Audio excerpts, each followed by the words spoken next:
Uy, nandiyan pala kayo? Alam nyo ba ng MIL or ang Media and Information Literacy ay natanggal na sa current na Strengthened Senior High School Curriculum ng DepEd? Yes, natanggal na. Pero meron pa rin tayong 5 core subjects na makikita sa curriculum na ito at ito ang nagpapatibay ng ating mga foundation na ating kakailanganin para sa college. Ang media literacy as defined by UNESCO in 2026 is the ability to access, analyze, evaluate, create, and act using all forms of communication and media.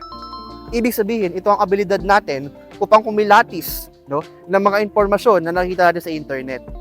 Kaya isa itong unique skill na dapat mayroon tayo. Ibig sabihin lang nito na dapat hindi tayo mindlessly nagdi-doom scroll sa TikTok, Instagram, or Facebook.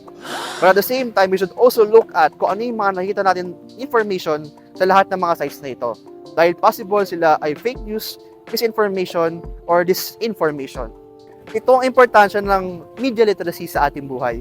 Importante na dapat alam natin kung ano yung mga pinapost, mga sinishare natin sa social media.